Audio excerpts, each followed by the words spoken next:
مملکت پاکستان بناتے وقت ایک ہی نعرہ تھا، ایک ہی آواز تھی کہ پاکستان کا مطلب کیا؟ لا الہ الا اللہ۔ اللہ پاک سے یہ وعدہ کر کے یہ مملکت پاکستان ہم نے حاصل کی تھی کہ یہاں پر اس رب کی دھرتی پر رب کا نظام نافذ کیا جائے گا، قرآن سپریم لا ہوگا۔ لیکن حضرت قائد اعظم رحمۃ اللہ علیہ کی وفات کے فوراً بعد یہ نوزائیدہ مملکت جو ہے اس پر اشرافیہ نے قبضہ جما لیا، اور یہ نام نہاد حکمران اشرافیہ جس میں سرمایہ دار، جاگیردار، بڑے بڑے ذمہ دار، ریٹائرڈ جنرل اور بیوروکریٹ جو ہیں، انہوں نے اس قوم کو 70 سالوں سے یرغمال بنا رکھا ہے۔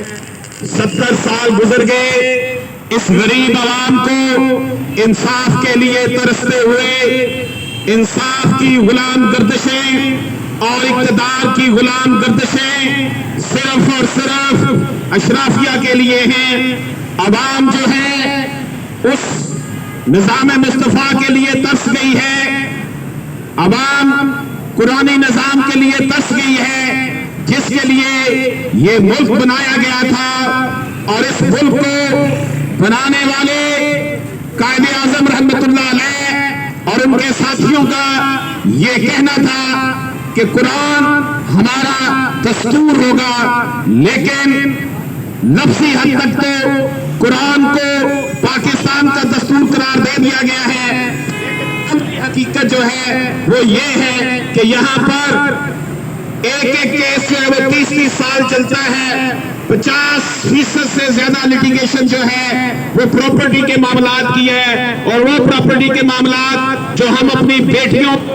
بہنوں کو وراثت میں سے حصہ نہیں دیتے، ویسے ہم خود کو مسلمان گردانتے ہیں، ویسے ہم خود کو قرآن کو اپنا دستور مانتے ہیں، لیکن جب بیٹیوں کو بہنوں کو وراثتی حق دینے کی بات آتی ہے تو اس وقت ہم نہ جانے خود کو کیا سمجھ بیٹھتے ہیں، اور یوں ہمارے ملک میں مقدمہ بازی طویل تر ہوتی چلی جاتی ہے، اور پاکستان کا نظام عدل سب کے سامنے ہے۔ اشرافیہ جو ہے، حکمران اشرافیہ، اس کو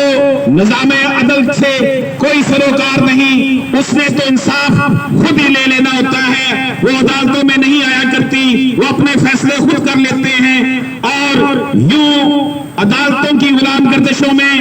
عام آدمی بھٹکتا ہے اور سوچتا ہے کہ پاکستان بنانا جو تھا اس کا تو مقصد ہی یہی تھا کہ یہاں پر ہم دین اسلام کو نافذ کریں گے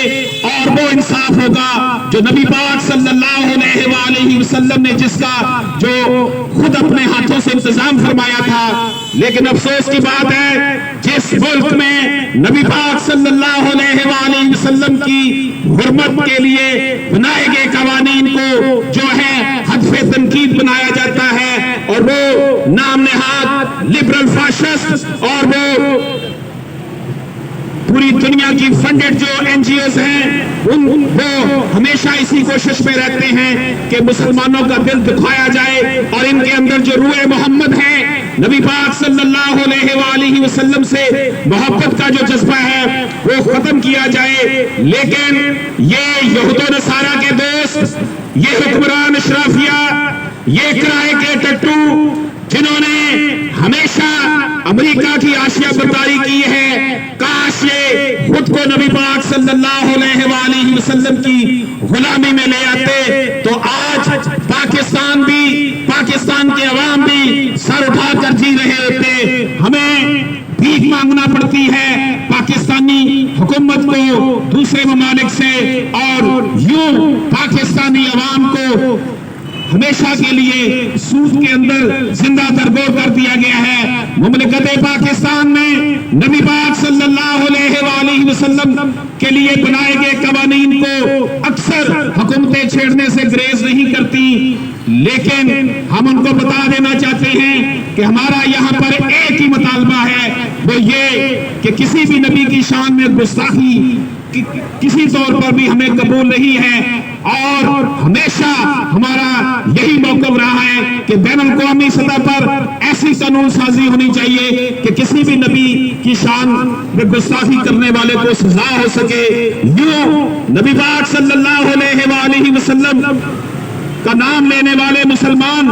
ہمیشہ سے یہ بات بڑے بمباگے دہل کرتے رہے ہیں کہ گستاخ رسول کی ایک ہی سزا ہے کہ سر تن سے جدا، سر تن سے جدا، اس کے علاوہ ہمارا اور کوئی مطالبہ نہیں ہے۔ ہمارے دلوں میں نبی پاک صلی اللہ علیہ وآلہ وسلم کی محبت ہے۔ میں یہاں پر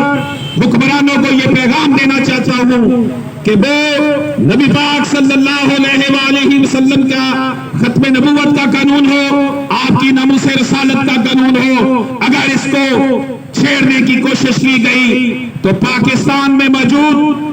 ایک ایک شخص جو ہے غازی علم دین شہید اور ممتاز قادری بننے کے لیے بے چین ہے۔ کبھی جو میرے دل سے جمال مصطفیٰ گیا، کبھی جو میرے دل سے جمال مصطفیٰ گیا، خدا گواہ ہاتھ سے تیرا خدا گیا، محبتوں کی بس میں محبتوں کی بات کر، تو شہد علامتوں کی بات کر، یہ بو جہل کی کون تجھے حرکتیں سکھا گیا۔ کبھی جو میرے دل سے جمال مصطفیٰ گیا، خدا گواہ ہاتھ سے تیرا خدا گیا۔ اللہ پاک ہم سب کو حامی و ناصر ہو۔